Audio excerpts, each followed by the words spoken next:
Boa noite. Esta é a Tribuna Soberana de 19 de maio, com Hilário Santos e Paulo Seara. Vamos aqui analisar alguns assuntos que marcaram a semana. Primeiro, notas iniciais. Paulo, boa noite. Boa noite, Jorge. Boa noite, Hilário. Boa noite a todo o auditório da Soberania TV. E eu hoje iria começar com as notas iniciais, porque numa das últimas tribunas soberanas, do Dr. Gil com o Dr. Paulo Matos, abordou-se a questão do mercado, e eu tinha dito aqui, a título meramente informativo ou especulativo, que parece que aquilo iria custar mais dinheiro e que as obras iriam custar mais dinheiro. E aqui foi abordado de um ponto de vista um bocado mais profundo, ou mais duro, no sentido das consequências que pode ter, não é? Em que o Dr. Gil diz que o que deveria ser feito era acabar com aquele concurso e fazer outro, porque o preço a que a empreitada está a seguir atinge, penso que mais de 50% do valor inicial. E, portanto, não é a mesma obra que estamos a falar. Se, de facto, conforme dizem, o empreiteiro está a pedir mais dinheiro, a situação torna-se incomportável e insuportável. Podemos ter aqui uma situação, de facto, muito desagradável e chata para o município. Temos a questão já do atraso, que é inenarrável, que não sei o que dizer, e toda esta situação vem atrasando ainda mais o mercado. E, portanto, temos os nossos agricultores numa tenda, numa barraca, não é uma tenda, aqui é uma barraca fraca, e sem condições nenhumas, e com todos os outros constrangimentos que ali existem. O mercado está num processo de desaparecimento. Ou seja, passar no mercado, há muito menos como é que se diz, comerciantes, há muito menos feirantes do que o que existia, porque o espaço também reduziu brutalmente, e, portanto, tudo isto se arrasta, e tudo isto está a fazer com que o mercado municipal, que era uma situação que as pessoas gostassem, quer não gostassem, era uma situação de grande dinamismo para a cidade. Aliás, o fim de semana passava muito por o mercado municipal, especialmente com a parte dos feirantes, não é? E, portanto, não consigo vislumbrar qualquer tipo de boa notícia que venha acerca disto, não é? Além de todas as obras que continuam atrasadas. Aquela lá ao pé, na 25 de Abril e na Rua do Rio Grande e por aí fora, a da estação de comboio continua a mesma. É aflitivo. É uma situação que eu não consigo entender. E eu, a dada altura, numa reunião de Câmara com o Vereador, eu disse: vai-me desculpar, Sr. Presidente, mas para mim há um conluio entre a Câmara e os construtores. E, portanto, isto reforça muito esse meu pensamento, porque são sempre as mesmas empresas a prevaricar e não vemos nenhuma ação, tirando agora esta do mercado, que é outra. Eu penso que é o primeiro trabalho que está a fazer com o município, mas que é uma coisa assustadora. E, portanto, queria demonstrar e deixar aqui a minha preocupação, alicerçada naquilo que aqui foi dito por o Dr. Gil, relativamente ao mercado. E depois queria falar de uma outra situação que me tem incomodado, que é a consciência dos nossos grandes grupos económicos e dos nossos grandes empresários, não é dos pequenos, é dos muito grandes empresários e dos grandes grupos económicos. A sensibilidade que têm nestes momentos difíceis da população. Portanto, fiquei feliz de saber que o BCP e a Caixa Geral de Depósitos aumentaram em 43% os lucros relativamente ao ano passado. Portanto, o que demonstra uma grande sensibilidade para com a dor e a má vida dos portugueses. Portanto, esta gente, que são gestores de topo, gente referenciada sempre como homens de grande nível. O da Caixa Geral de Depósitos, esqueço-me o nome dele, já foi ministro, Paulo Macedo, já foi ministro, já foi das Finanças, sempre com grandes números. E os números batem sempre na mesma coisa, no osso do triste. É que aquilo não vai à carne, é ao osso. E alguém que num momento em que as pessoas têm dificuldade em pagar as prestações de casa, têm dificuldade em ir abastecer-se com a alimentação para o mês nos hipermercados, aparecem como os grandes salvadores da pátria a apresentarem lucros astronómicos. demonstrando que não têm sensibilidade nenhuma para nada, nem para os números. Porque os números só são números e só são bonitos quando estão a favor de nós todos. Por isso é que existe o Estado, através de políticas públicas para fazer o equilíbrio, baixando os impostos. No BCP, que foi o que no BCP, o governo do teu Partido Socialista fez. Não, mas a questão É muito mais fácil. Sabes, Eu sei, eu compreendo bem, eu compreendo bem. Eu fico muito escandalizado. Mas eu concordo em parte contigo. Pronto. As empresas têm dificuldade em financiar-se. Uma das coisas que têm dificuldade neste momento é em financiar-se, em terem dinheiro e comprar materiais, porque estão muito mais caros e por aí fora. Se vão à banca, fazem uma coisa. Trabalham para a banca. Trabalham para a banca. Hoje estão a trabalhar para a banca? Não é de hoje, é de há muito tempo esta parte. Eu recordo uma pessoa, minha amiga, que dizia, pá, eu vendo muito, só que o material que vem não sei de onde tem que ser pago pronto, pá, eu não tenho cash flow, que isto é coisas bonitas, que eu aprendi, eu sou uma máquina. Tenho cash flow, vou ao banco, eles emprestam-me, eu vendo aquilo tudo, faturo, mas depois quando vou pagar, os juros que a banca me leva-me quase toda a margem de lucro. Ou seja, eu ando a trabalhar para manter a minha empresa aberta, porque o lucro é muito pouco. Quando é para os bancos, é para o Estado. E dizer que esta história do Estado, eu estou de acordo, o Estado devia baixar os impostos. Nós, enquanto povo, enquanto cidadãos, também devíamos ter uma mentalidade diferente, que é, nós temos uma capacidade brutal... De entregar mais, não é? Não, não é isso não, de caminhar sempre no sentido do Chico esperto. Isto dá origem sempre a uma pescadinha de rabo na boca, que é, estamos todos na mesa de um café, já entreguei o meu IRS, vou receber 3.500 euros. Não vais lá, opa, como é que fizeste? Não é? Esta inteligência rara, que depois não percebem, quanto mais a gente enganar o Estado, mais o Estado precisa de dinheiro. O Estado não é mais do que o dinheiro que nós mandamos para lá, nem é mais nem menos do que isso. Portanto, a gente andar a fugir, como na altura da Troika, olha lá, a economia paralela em Portugal rondou os 47 mil... 47 não tem a ver com a Troika. Não é isto. Sempre os impostos sobem, aumenta a economia paralela. Não, o que eu estava a dizer é o seguinte, na altura da Troika, portanto, na altura em que nós tivemos que pedir 70 e tal mil milhões de euros, em que foram feitos cortes radicais em tudo e mais alguma coisa. Para endireitar as contas do país precisaram-se de 78 mil milhões de euros. Foi o que foi pedido. A economia paralela, nessa altura, rondou os 47 mil milhões de euros.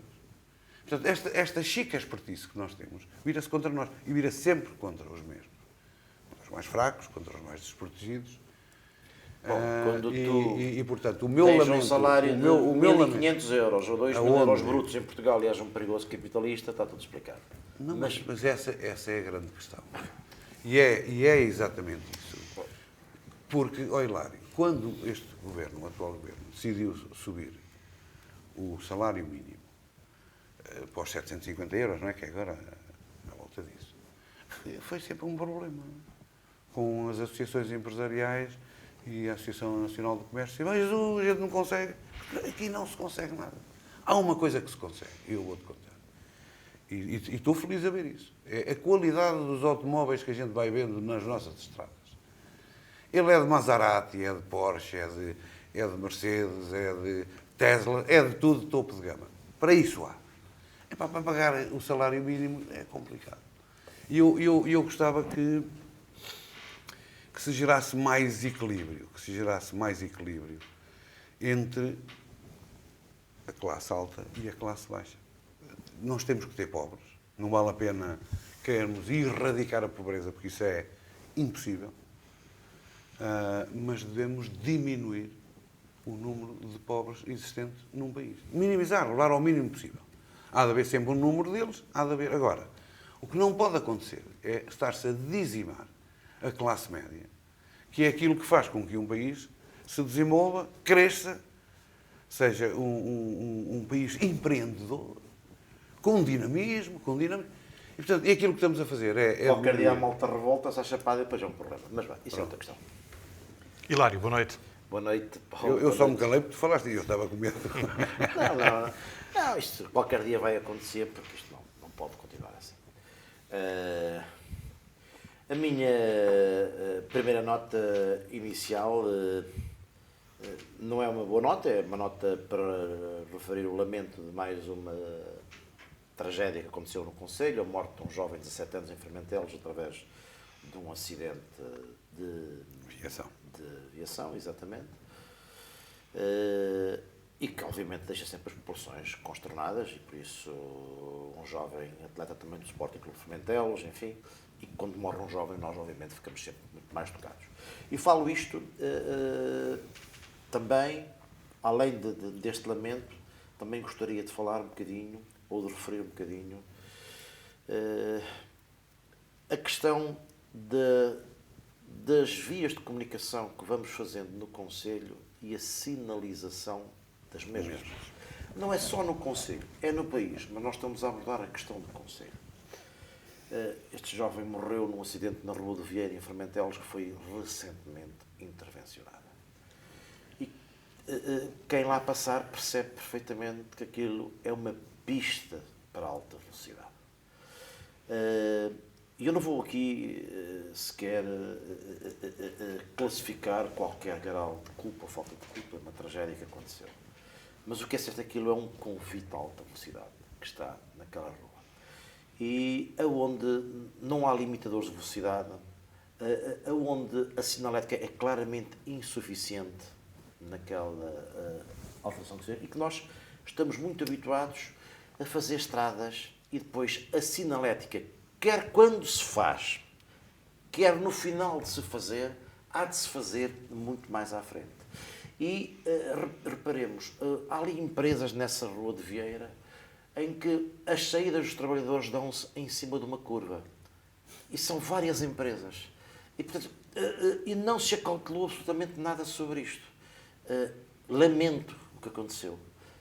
Mas o poder público, os poderes públicos e o poder autárquico também têm que olhar para estas condições. Dirão sempre o poder autárquico, se calhar é melhor não se alcatroar nada, deixar estar tudo como estava, que assim as pessoas vão depressa. Não, não é esse o facto. Tem é que se criar, melhorar as condições das vias de comunicação, como o fizeram muito bem, é ideologiar a obra e o que é que foi feito até aqui, mas é levá-la até ao fim. É preciso que nós olhemos, ora bem, isto da maneira como está é um convite à velocidade. Não vale a pena falarmos aqui na consciência de cada um, no carro, na motorizada, na moto, no que é que seja. Nós conhecemos como é que o ser humano funciona. Temos que encontrar formas de limitar a velocidade neste tipo de zonas, nas saídas e entradas de empresas, nas saídas e entradas das povoações, através do mais diverso tipo de sinalização que possa existir. Portanto, esta é uma primeira nota, lamentar a tragédia que aconteceu, efetivamente, na população de Fermentelos, muito sentida em Águeda também, no Concelho de Águeda, mas muito mais na população de Fermentelos, e deixar esta nota sobre as vias de comunicação, as obras que têm que ser feitas, a questão da sinalização e das medidas de proteção que devemos ter neste tipo de situações. Eu quero me associar a ti na nota toda. Obrigado, Paulo. A segunda questão já é um elogio para a Bela Vista, que organizou a Feira dos Saberes e dos Sabores em Águeda, em conjunto com as associações do próprio município, em conjunto com a Câmara, uma boa realização, uma grande realização, aonde, efetivamente, esta feira já atingiu algumas proporções e eu acho que é importante melhorar algumas situações. Não correu bem a questão das casas de banho. A Águeda tem um problema com as casas de banho, já percebi isso. Sempre que há uma... Antigo. Hã? Um problema antigo. Antigo. A Águeda deu sempre mal com casas de banho. A malta parece que as casas de banho são uma ofensa aqui aos públicos do município. As pessoas tinham ali uma casa de banho simplesmente no edifício do IVV antigo, não é? Que funcionava mal, que estava avariada. Para um evento deste tipo, o município tem que, se o está a apoiar, o município, a entidade organizadora, mas neste caso é o município que tem essas capacidades, ter alguns elementos disto para apoiar ao nível das casas de banho e outros. Eu acho que essa situação poderia ser melhorada. Havia ali questões como a componente da instalação elétrica, daquele evento, era assim um bocadinho muito a desejar, e ao nível da segurança a coisa era muito questionável, quer dizer, de instituição para instituição havia ali umas puxadas de uns cabositos de um lado para o outro. Portanto, há que melhorar ali algumas coisas ao nível dos guarda-sóis, das mesas e tudo. Mas, mesmo o próprio local, que é um local muito bonito, mas é um local que já não tem estrutura e condições, julgo eu, para um evento deste tipo. Eu acho que o município devia encarar outra maneira de fazer o município não é o município. É a Bela Vista, que é o organizador. Sei que teve a colaboração do município e é de salutar, em conjunto havendo de equacionar, provavelmente, outro local. Porque não mesmo o Jardim da Alta Vila, conseguisse ali encontrar uma solução muito mais aprazível, onde as associações possam estar mais espalhadas, porque, efetivamente, houve muita gente, traz muita gente. Nós sabemos que as nossas IPSS do município movem muita gente, fazem muita gente mover-se, e, portanto, aproveitar esta boa realização da Bela Vista, esta boa colaboração do município, mas para melhorar este evento. E são para já as minhas duas notas iniciais. A primeira, um lamento. A segunda, um ponto positivo. Nos temas da semana, começamos com uma boa notícia para a nossa economia. 128 PMEs do Conselho foram distinguidas pelo IAPMEI com o selo PME Líder. Ainda assim, menos 3 que na edição anterior. Paulo. Parabéns às 128. E que para o ano sejam 129 ou 130. Eu não percebo, por dificuldade minha, porque nunca me interessei, eu não percebo muito bem, quer dizer, que grandes vantagens é que estes selos têm, e por aí fora. É uma forma de demonstrar que a empresa está num certo patamar e tal. Pronto, e isso era uma coisa que aqui há uns anos atrás eu percebia, porque eram poucas que recebiam, e portanto era assim uma coisa. Hoje quer dizer, é granel, também é bom sinal, é sinal que as nossas empresas têm evoluído e têm andado. Mas aquilo que me apraz dizer é que muitos parabéns. Pois. E que tem resistido às crises de que se fala. Não, essa conversa é assim uma conversa também descabida, porque as empresas da Águeda têm resistido a coisas muito piores. Não é à guerra da Ucrânia, quer dizer, resistiram à Primeira Guerra Mundial, resistiram à Segunda Guerra Mundial, resistiram a todas as crises económicas que passaram por Europa e pelo mundo desde 1800 e muito, foi quando apareceu aqui o tecido empresarial. Portanto, isso é uma característica das nossas empresas. Eu ainda não li aquele estudo que falámos aqui e quero ler. É um sinal de vitalidade, é um sinal de reconhecimento por o trabalho feito por os nossos empresários e pelos seus funcionários, que é importante. E, portanto, espero que para o ano sejam mais. É só o que eu espero, que para o ano sejam mais e que passemos a ter mais empresas de maior dimensão, com maior capacidade de transformadora de matéria-prima em dinheiro. Isso é que é importante para gerar mais riqueza para o município e para as famílias e para os empresários, como é óbvio, não é? Portanto, já é, para mim, normal verificar que todos os anos, ou seja, não há aquele espanto que aqui há uns anos atrás, uma PME, não sei o que, não é? A gente ficava assim meio assustado porque o nome era assim, um nome perigoso e tal. Hoje em dia, ou seja, há uns anos esta parte está sempre um grande número de empresas que eu depois não sei, também por desconhecimento meu, se isto é uma situação de manutenção, ou seja, das 128 deste ano podem ser 120 do ano passado, mais 8 deste ano. Sim, e acontece isso. Pronto. Acontece, porque isto são indicadores financeiros, são indicadores de solidez das empresas, onde revelam a autonomia financeira da empresa, o seu crescimento, um conjunto de circunstâncias. Espero que o ano seja o triplo. Claro, as empresas assim consoante vão ficando mais sólidas, vão-se aguentando mais, e é sempre bom termos o maior número possível. E espero um dia a gente chegar e dizer, a gente já sabia disso, está tudo bem. É sempre bom para o próprio município, e o município de Águeda foi sempre muito resiliente do ponto de vista económico, foi sempre uma das nossas grandes vantagens, claro. E isto é simplesmente confirmar daquilo que nós sabíamos, que é da boa capacidade que os empresários de Águeda trazem ao próprio município. A lei de eutanásia foi aprovada na Assembleia da República, o Presidente Marcelo já terá promulgado, o Papa Francisco lamentou e a deputada agdense Paula Cardoso defendeu que o assunto devia ser objeto de um referendo para o povo se pronunciar. De acordo? Não. Não. Essa história do referendo é sempre... Nessas situações, o referendo é sempre uma treta. Como foi o do aborto. Como foi o do aborto há uns anos atrás. Eu acho que os deputados têm que ter a capacidade de perceber para decidir em nossa representação e decidir. Decidir em consciência. E decidiram bem? Na minha opinião, sim. Porque eu tenho a seguinte ideia, Jorge. Eu tenho a ideia de que se eu ficasse, por qualquer motivo, tetraplégico, com uma capacidade de raciocínio limitada, que seria um estorbo para tudo e para todos, que seria um elemento de perturbação ao normal funcionamento da minha família, eu pedia para me darem uma injeçãozinha atrás da orelha, para eu ir de vela, com certeza. E, portanto... Mas a lei não aprovou isso. Não, não é isso. Não. Mas eu estou a dizer... Tens de saber o que é que a lei... Não, não é isso. Eu estou a dizer o que eu gostaria de fazer. Se eu estivesse numa situação limite, chegar ao pé do médico e dizer, olha, desculpe, eu não quero viver mais, não quero, portanto, o senhor faça-me um favor, limpe-me o sarampo, isto em bom português. E eu quero morrer, não estou aqui a fazer nada. Eu recordo-me de ver um documentário na televisão sobre um espanhol, que foi um tipo brutal, que estava tetraplégico. Ele acho que era que tinha uma coisa qualquer no queixo e ele através de computador. E que acabou por morrer de forma assistida.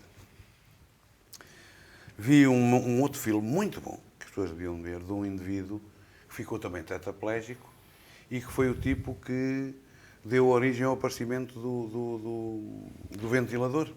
Não é? E que depois também foi morto de forma assistida por um médico em Inglaterra. E eu acho que isso vai muito da consciência de cada um.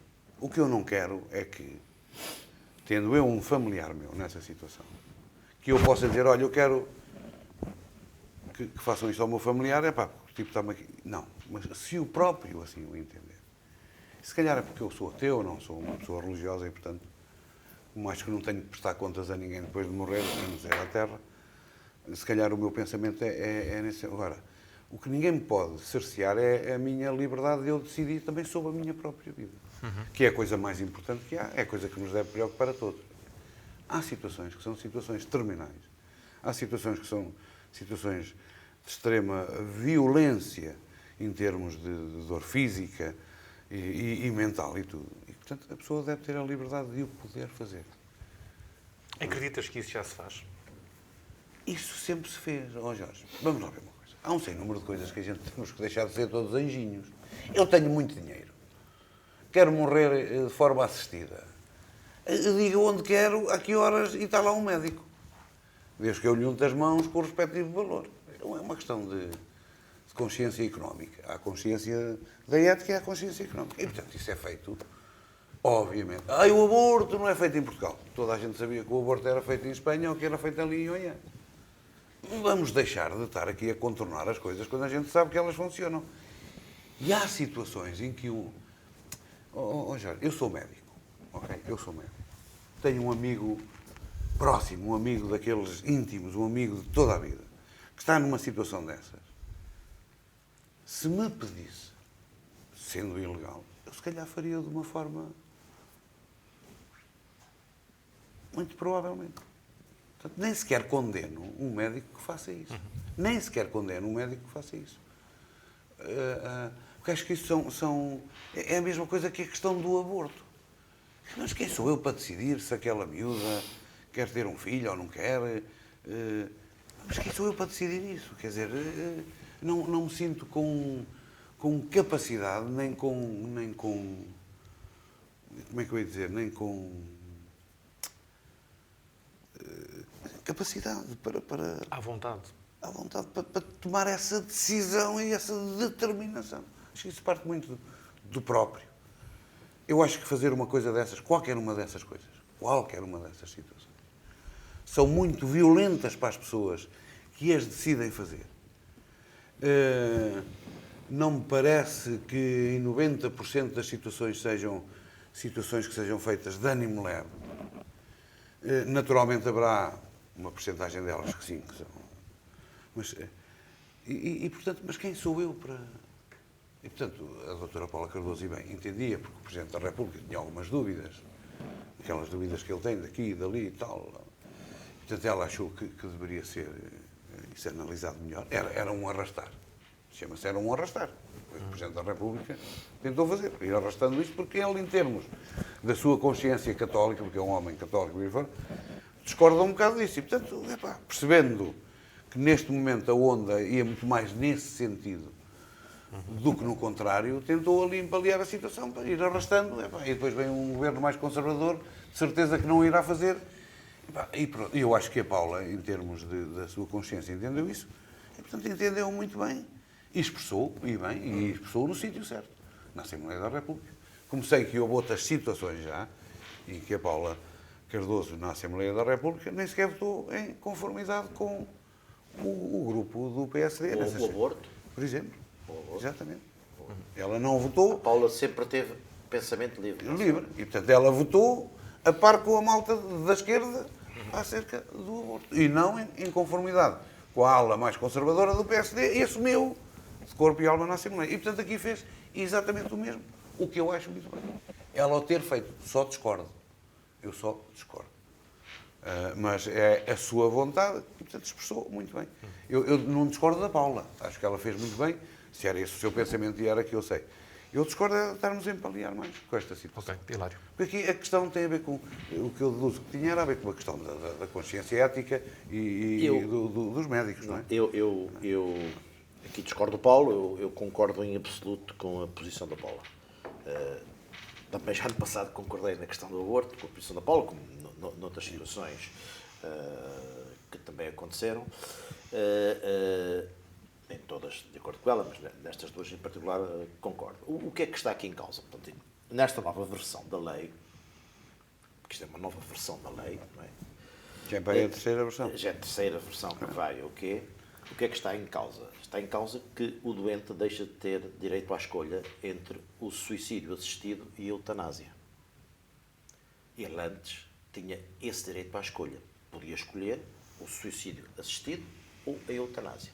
Neste momento, com esta nova versão da lei, ele já não tem. Portanto, neste momento, se o doente tiver condições para o suicídio assistido, não há direito à eutanásia.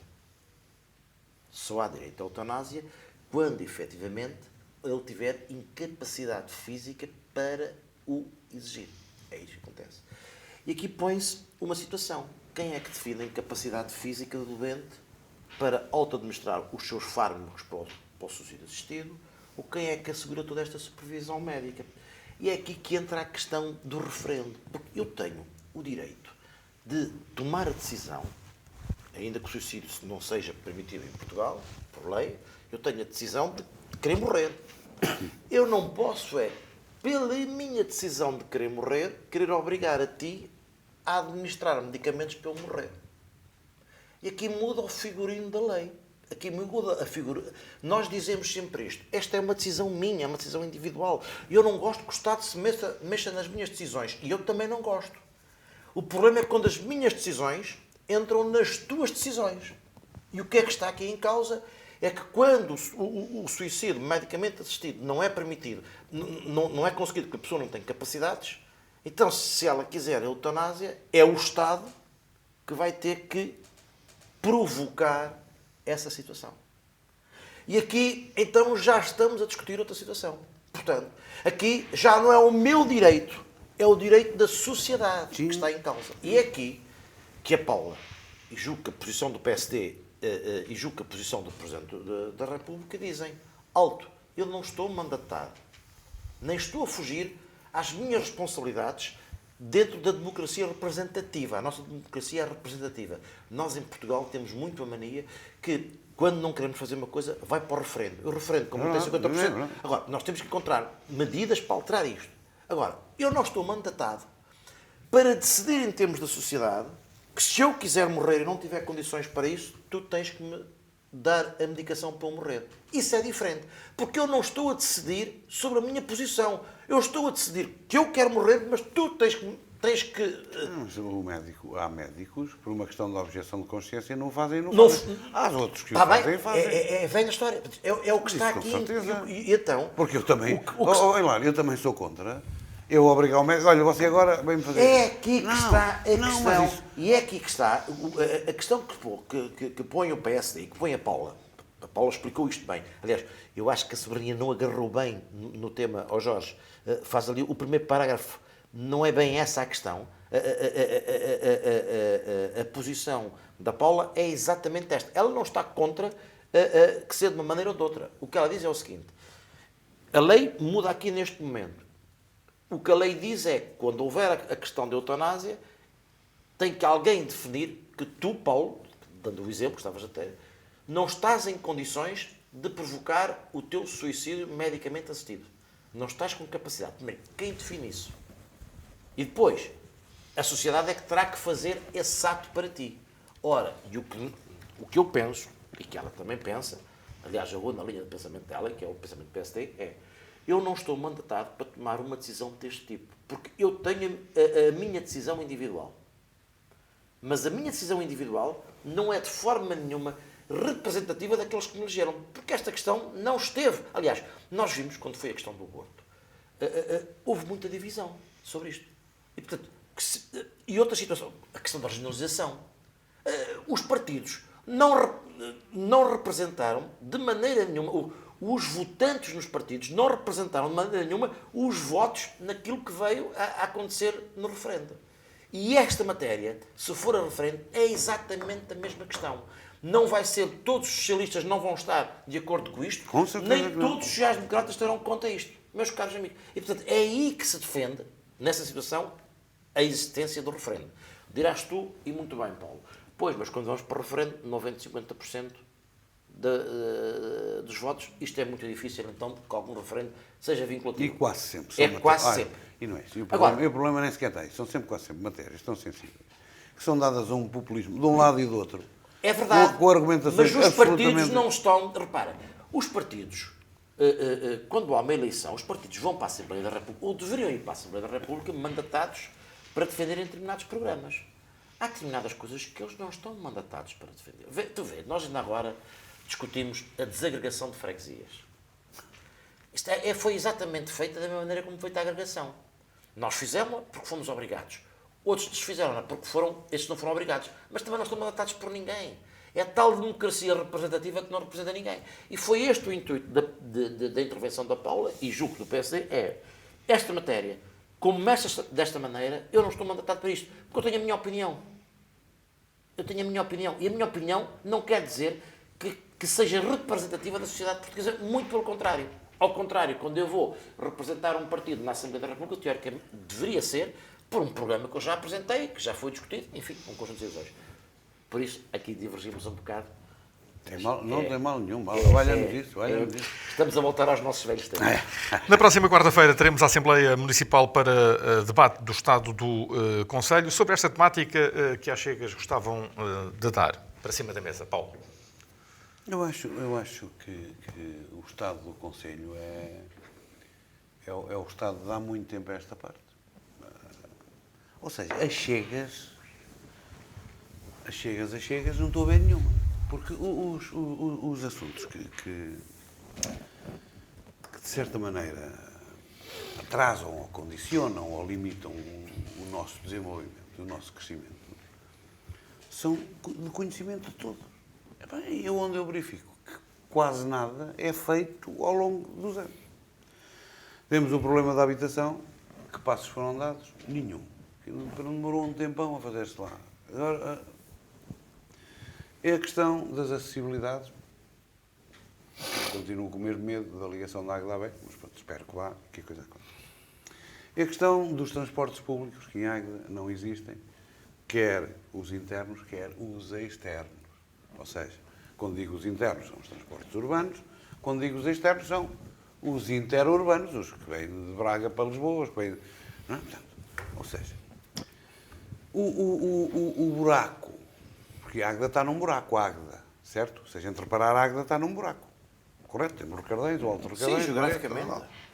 Quer dizer, e não há meio de a gente, com as políticas desenvolvidas ao nível local, conseguirmos insuflar este buraco para que ele suba e a Águeda fique toda ela num planalto de crescimento e desenvolvimento. Portanto, os assuntos que temos são os transportes, os assuntos que temos são a habitação, os assuntos que temos são as vias de comunicação. Os assuntos que temos são os de há muitos anos e que eu sinto que não há desenvolvimentos nesse sentido. Ou seja, gostava muito de dizer, pronto, eu não gosto destes tipos que lá estão, são meio juntos, são meio do PSD, não gosto nada destes gajos e tal, Mas, pronto, pois, eu não gosto deles e gostava só de... Eu não gosto deles e não tenho mais nada a fazer. O problema é que aquilo que eu tenho para dizer ao longo destes muitos últimos anos que ando na política mantém-se um bocado. Quer dizer, temos uma zona industrial, estão 128 PMEs, certo?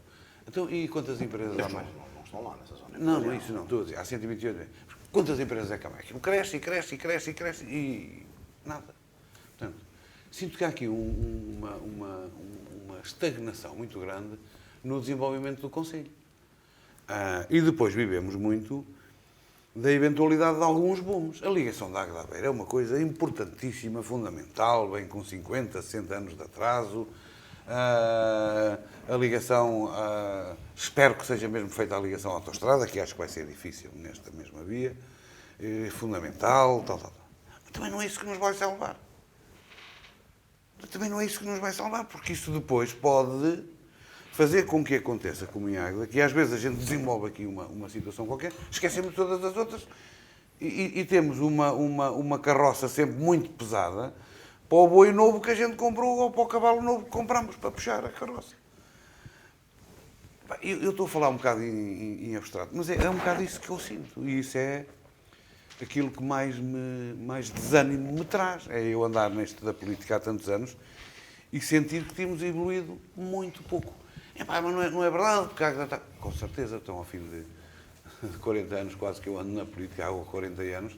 Obviamente que o desenvolvimento da Águeda não tem nada a ver com a Águeda de quando eu era miúdo e o Conselho e por aí fora. Mas esse é o desenvolvimento normal. Eu diria, normal não, porque não é normal. Porque eu lembro-me de Viseu, quando era miúdo, porque ia lá de férias aos meus avós, e se a gente comparar o desenvolvimento de Viseu com Águeda, a gente foge com medo de Viseu. Se a gente vir o desenvolvimento que a Aveiro teve, a partir de meia dúzia de túneis que lá foram postos e com a universidade por aí fora, é uma coisa assustadora. Continua neste momento com um crescimento absurdo. Portanto, em termos comparativos, se a gente for a Famalicão, lá acima, a uma série de cidades que eram mais ou menos equivalentes a nós, se a gente lá for agora, eles tiveram um desenvolvimento exponencial comparativamente a nós. E se a gente fizer outro exercício, que era um exercício que eu fazia muito quando combatia aqui o PSD em Águeda, de facto a albergaria, em concreto, e a Nadia e a Oliveira do Bairro, proporcionalmente cresceram mais que nós. Continuam a ser muito mais pequenos, continuam a não ter um décimo do nosso dinamismo, mas proporcionalmente tiveram um crescimento maior do que nós, na devida proporção. E, portanto, sinto que as políticas estruturais, que o nosso município, nem uma das questões que eram fundamentais na teoria do Gil, que era a Smart City, nem uma Smart City já quer ser. E, portanto, isso é uma coisa que me deixa triste, que me deixa preocupado, porque sinto que todos os assuntos que são debatidos os que são primordiais são debatidos todos os anos. Chegamos à campanha eleitoral, fala sempre nas mesmas coisas. É a pateira, e não se faz nada na pateira. É a pateira, e não se, o ex-libris da pateira, e não se faz nada. Ou seja, há um sem número de coisas aonde se devia apostar e fazer e não se faz. O que é que eu verifico sempre? Bem, desculpem eu voltar ao mesmo. Isto tornou-se um município do regabof. O que é preciso é festas. O que é preciso é o Agitagda ser grande e o Natal, porque traz muita gente cá, porque é muito importante, e não saímos disto. E a grande aposta do município, que é recorrente, anual, consecutiva, é sempre 1 milhão e tal para o Agitagda, 500 a 600 mil para o Natal. 1 milhão e tal para o Agitagda, 500 a 600 mil para o Natal. A pateira, é importante dizer isto, a pateira, com 8, 9 milhões de euros, é completamente transformado. E se calhar faz-se daquilo o verdadeiro ex-libris que devia ser. Da mesma maneira que devia ser tomada uma atitude relativamente aos municípios da Mialhada e Anadia, porque são eles que, nos rios que são afluentes da Pateira, que é o Rio Sértoma e o Rio Levira, são eles que trazem o lixo todo e a conspurcação toda à Pateira e que ciclicamente temos lá os peixes todos mortos. E, portanto, até nessas coisas com que se enche a boca, nada se faz. E, portanto, eu não sei o que é que se pode dizer se não insistir nas mesmas coisas. E será mais do mesmo. Não estou assim a ver muito mais além disto. Hilário. Eu tenho sempre a convicção, e foi para isso que foi criada esta Assembleia Municipal Extraordinária, esta sessão do Estado do Conselho, foi criada no nosso tempo, quando lá estávamos, que é uma sessão que pode ser muito interessante, desde que as pessoas que participam desta sessão queiram efetivamente participar de forma construtiva. Antigamente fazia-se em outubro, não é? Fazia-se em outubro, Era. exatamente, aliás, estava definido pelo regimento. E eu, hoje, como estou em acordo em muitas coisas, mas em desacordo em algumas com o Paulo, acho que pode ser uma sessão importante. Queiram os intervenientes. Claro, isso é torná-la óbvio. importante e queiram, neste caso, o principal interveniente, eu digo sempre a mesma coisa. As Assembleias Municipais têm uma pessoa que as comanda, que é o Presidente da Assembleia Municipal, mas tem um interveniente que é o interveniente principal, que é o Presidente da Câmara. E elas correrão melhor ou pior em função do desempenho do Presidente da Câmara. É sempre ele que garante esse tipo de situação. Nem é o próprio Presidente da Assembleia Municipal, porque esse tenta garantir a ordem dos trabalhos, mas não consegue garantir a qualidade das intervenções. E, entre aspas, nem aquece nem arrefece, porque habitualmente não tem intervenções acerca dos assuntos. Muito tem a gestão muito bem. dos trabalhos. E o não é Paulo óbvio. falou aqui há bocadinho no assunto. Mercado municipal. Ora, se o nosso Presidente da Câmara quiser, chega à Assembleia Municipal e esclarece exatamente as dúvidas que o Dr. Gil trouxe aqui na semana passada, as que o Paulo traz, que são exatamente estas. Mercado municipal. Qual é o ponto de situação 2? Está parado ou não está parado? Qual é o prazo previsto realmente para concluir a obra? Qual é o valor que temos neste momento em cima da mesa? São 5, são 6, são 7, são 8 milhões de euros. E muito mais importante que isto, justifica fazer este investimento de acordo com as alterações que estão a ser feitas? E qual é o valor que nós prevemos que vamos receber de fundos comunitários? Ora, aqui está um bom exemplo para ser discutido na Assembleia Municipal. Vou dar outro exemplo. O Paulo falou na estratégia local de habitação, e eu ponho sempre mais uma pequena nota social, porque a estratégia local de habitação que nós temos em Águeda é uma estratégia local de habitação social. Não é local de habitação, mas ok. Boas novidades. O IFRU já aprovou o projeto de Águeda. Portanto, nós teremos cerca de 11 milhões de euros garantidos a fundo perdido para este investimento, que podem chegar a 18 milhões de euros, porque há ali uns 7 ou 8 milhões de euros que serão empréstimos bonificados, mas que, como se espera que não se vai gastar o dinheiro todo que Portugal tem para gastar nestes projetos todos, porque ninguém vai conseguir realizar a obra, basicamente, estes 7 ou 8 milhões de euros que teremos, que serão empréstimos bonificados, que deveriam ser devolvidos, podem-se vir a transformar em empréstimos a fundo perdido. Portanto, basicamente, a estratégia local de habitação poderá ir de 11 a 18 milhões de euros de fundos para o município. São boas notícias, mas é preciso que o município diga exatamente qual é o ponto de situação daquilo que são as intervenções que são precisas ser feitas e o que é que vai acontecer em termos imediatos. Porque ela foi aprovada em outubro, estamos à espera da aprovação nos organismos centrais, que não sei se já formalizado ou não, mas acho que já há, não sei se já estão assinados os contratos ou não, mas já há a indicação de que efetivamente vão ser apoiados. É preciso rapidamente, sob pena de não ir buscar também este dinheiro, que é o que vai acontecer a muitos municípios. O segundo ponto, portanto, esta é uma das áreas muito importantes, é a habitação. Claro que falta outra componente da habitação, não é só a habitação social. Nós sabemos desse facto, mas se trabalharmos nesta, já é um primeiro princípio. Outra situação que é muito importante que a Águeda decida. Estamos sempre a falar da saúde. Mas a Águeda também tem que discutir isto. Porquê? Estamos sempre a tomar decisões de melhoramento de postos de saúde, de centros de saúde, de intervenção em centros de saúde. Mas nós temos que viver. Até no hospital. Mas nós temos que viver e temos que perceber esta realidade. Há falta de médicos. Esta é uma realidade. Outra realidade que nós temos no acesso do Baixo Fogo, em particular, segundo me informam, no Concelho de Águeda, é que os médicos não param no Concelho de Águeda. Há uma dificuldade muito grande para fixar os médicos no Concelho de Águeda. Dizem que não se passa o mesmo no acesso do Baixo Fogo. Que os médicos saem muito mais de Águeda do que nos outros concelhos. Dizem isto. É importante que o município discuta isto, que perceba isto. Nós falamos aqui do nosso programa há vários meses atrás, quando o Estado abriu concurso, em que estava previsto, abriu concurso para 2 médicos para o acesso, para o Concelho de Águeda, no acesso do Baixo Fogo. E voltou a abrir agora no dia 2 Mas de agora maio. abriu para todos. Há 35 vagas para, há vagas para toda a gente. para o ACES e 10 para a Águeda. Há vagas para toda a gente. Não há médicos. Não há médicos. Vamos ver quantos querem vir para cá. Porque, além daqueles que nós vamos falando que querem sair, há outros que querem sair. Porque nós temos que perceber uma coisa.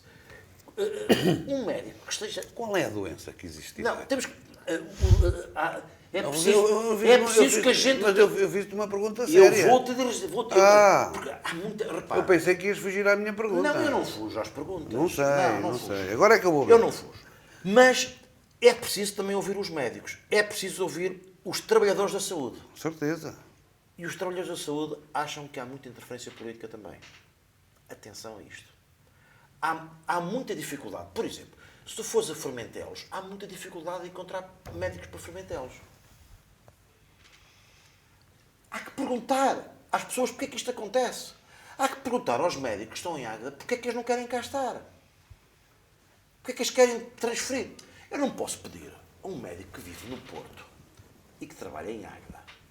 Um médico que vive no Porto e trabalha em Águeda vai e vem todos os dias. A alteração do preço dos combustíveis, isto mexeu-lhe 500, 600 euros todos Todos os meses. Se ele tem ao lado de casa uma solução, por que vem para a Águeda? Nós temos que perceber sobre isto. Mas não é, essa parte não precisavas me explicar. Olha lá. Essa parte do médico do Porto. Toda a gente... Mas não foi isso. A minha pergunta foi... Mas eu acabo de dizer uma coisa. Julgo que há sempre muito burburinho do poder político neste... E há uma coisa que é importante. O Presidente da Câmara, que é parte importantíssima nisto... Não ajuda a nada. Não, ele tem que se convencer de uma coisa. Quer ele, quer o Dr. Pedro Almeida, o acesso de Baixo Fogo. No meio destas situações todas, quem está a sair prejudicado é a Águeda. O acesso do Baixo Fogo é o maior acesso do país. Não nos podemos esquecer desse facto. E estes dados que eu te estou a dar são dados que existem. Podemos, nas Assembleias Municipais, dizer umas coisas, aqui na freguesia dizemos outras, mas nós temos que ir falar com os profissionais. Porque é que o Concelho de Águeda, ou se é verdade, a informação que eu tenho, que é o Concelho onde tem maiores problemas de fixação. Menos, não é assim que se diz, eu vou adicionar, menos atratividade para Pronto, a classe médica. Obrigado. Tens que falar bem. É um Evidentemente, programa... E eu tento. Aí está um bom assunto para o próprio município discutir. Porque vejamos um facto. Quando eu tomo a decisão de fazer uma intervenção de obras ali e lá, às quais eu acho que todas elas são sempre bem-vindas. E são. Eu tenho que perceber para que é que elas servem. Claro. Se eu depois... Porque a realidade que nós vamos ter nos próximos 4 anos é esta. Todos os estudos indicam para isto. Nos próximos 4 anos não há médicos. E, portanto, se não há médicos nos próximos 4 anos, para que é que eu estou a fazer mais intervenções? Mais, uma das coisas que os médicos profissionais de saúde se queixam muito. Eles não concordam nada com uma visão que até é... que eu, em determinado momento, também concordei com ela, uma visão que até ouvi na Assembleia Municipal da parte do ex-presidente da Câmara, do Gil Nadais. Eles não concordam nada com esta visão de andarmos com o médico hoje de manhã naquele centro de saúde e à tarde no outro centro de saúde a passar-me receitas. Qual é a visão dos médicos? Os médicos querem as coisas mais concentradas. E nós dizemos, por comodismo. E eles dizem, não é por isto. É que quando o ato médico está muito repartido e muito partilhado, eles não têm troca de experiências. O médico vive muito, e o enfermeiro, da conversa científica de uns com os outros. da troca de experiências. Aconteceu isto, aconteceu aquilo. Quando ele vive no sistema do médico antigo, um médico de família que vai de porta em porta à casa das pessoas, essa pessoa troca muito menos experiências. É preciso perceber a razão também porque há concentração ou não desconcentração. Nós, na defesa dos interesses do nosso município, achamos que a desconcentração é fundamental. Porque eu prefiro ter um médico à minha porta do que estar a ir para a Borralha, para o médico ou para Balazar. Todos nós preferimos isto. Não, Hilário. Mas será que a saúde está a ser tratada Hilário, por isto? Hilário, E eu só estou a dizer... Hilário, vamos lá. Nós andamos aqui, relativamente a esse assunto, andamos aqui todos com uma discussão populista e pouco séria. Em que o caso mais paradigmático disso é o caso de Travassou e ainda mais o de Balazar. É de um populismo assustador. Ok. Águeda dizem que tem uma rede de IPSS extraordinária. E tem. Está em todas as freguesias. Parece que tem uma parceria muito grande com a Câmara, entre elas e por aí fora. Temos muitas IPSS, mas eu não acredito a qualidade de vida que as nossas, ou de resto de vida, que as nossas IPSS proporcionam, por exemplo, aos mais idosos, não é uma grande questão. Não é isso que eu estou a dizer. Não é isso que eu estou a dizer. Teremos Eu estou a dizer relativamente à questão. Vamos supor, quando nós discutimos a questão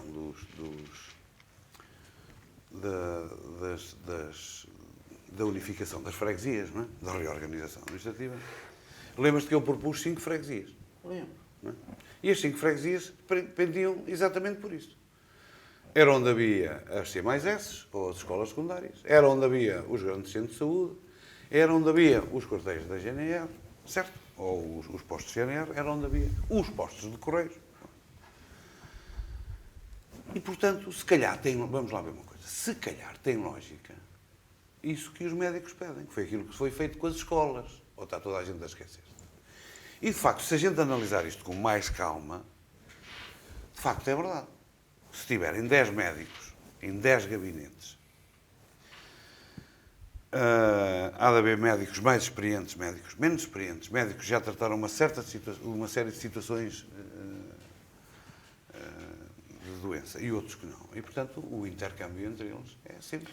Tem que haver o equilíbrio. Não, nem é sempre, só não é esse, isso, não é nem isso, só o da não. dispersão. Não é isso, não. É sempre importante. E aí eu estou de acordo. Agora, como é que nós vamos poder fazer isto sem que as populações sintam que estão a perder o que quer que seja? Isso só pode ser de uma maneira. Era aquilo que eu estava a falar, que é termos uma rede de transportes que seja eficaz. A essa parte, não é? a parte da mobilidade que tu falaste há bocado. Estamos a falar de assuntos... Não é isso, não, mas eu... Não, assuntos para a Assembleia Municipal. ok, peço desculpa. Assuntos para a Assembleia Municipal. Eu só estava a chamar a atenção. Eu falei do assunto da saúde. Certo, não, que é gravíssimo. Mas a saúde deve ser discutida na Assembleia Municipal. Como nós. Eu já estava a discutir a saúde nós contigo. discutimos isso, mas também deve ser discutida em termos municipais, Claro. fora, Da no Assembleia âmbito dos profissionais Claro, também. claro. É preciso perceber. Reparemos um facto. Nós já falamos aqui da unidade Águeda Mais Saúde, que está localizada na Alta Vila, tudo isto. Aí, por acaso, a troca de experiências entre médicos e enfermeiros é uma coisa que funciona muito bem. Porque está-se num gabinete e 3 gabinetes ao lado está-se a ouvir a conversa. É um problema que lá existe, que aquilo foi feito, julgo eu, de forma provisória e agora não tem nenhum isolamento. Se a unidade for para se tornar efetiva, há que gastar lá muito mais dinheiro neste momento para garantir o isolamento. Porque qualquer pessoa que esteja em 2 gabinetes ao lado está a ouvir exatamente a conversa, mas qualquer pessoa que ouça mal. A pessoa que ouve bem, ouve muito mais. É preciso que se olhe para isto, para estas questões. E, portanto, o município não pode tomar estas decisões. E, portanto, há aqui condições para haver boa discussão na Assembleia Municipal. A questão da mobilidade que tu falaste, pois é evidente. A mobilidade é um problema que nós temos em Águeda.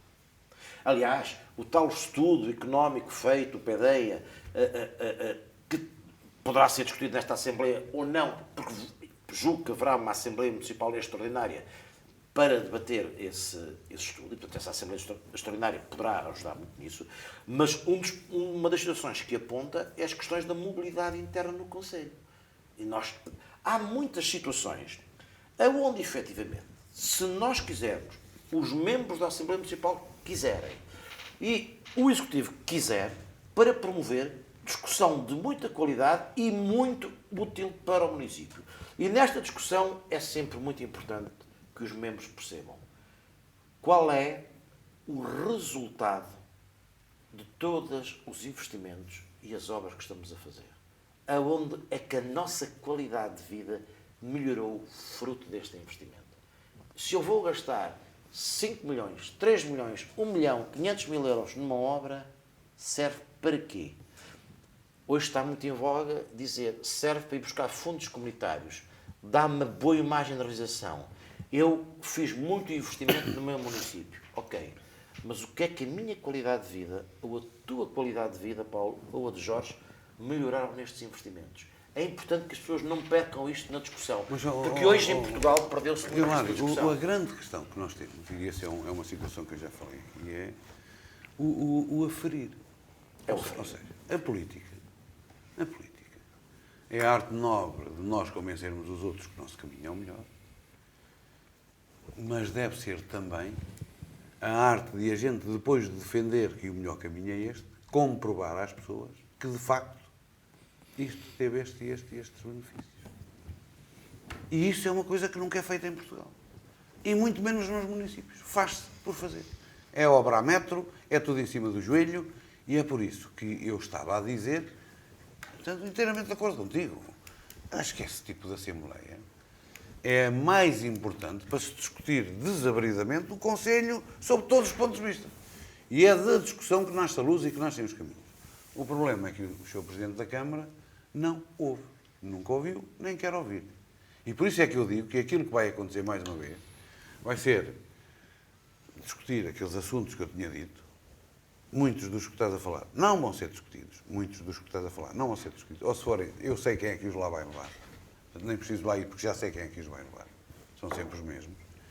E, portanto, depois aquilo dispara-se com umas respostas para canto, não se responde muito tal, e siga. E isso está a fazer com que haja um retrocesso no Conselho. E isso tem a ver com a estagnação que nós esperar sentimos. pelo dia 24. Sim, senhor. Estamos a chegar ao final. Não sei se tem algumas notas de rodapé. Hoje damos-te o tempo, Jorge. Damos-te o tempo que nós... Então, sendo assim, está concluída esta edição da Tribuna Soberana de 19 de maio. Voltamos na próxima semana com Gil Nadais e Paulo Matos. Boa noite, bom fim de semana.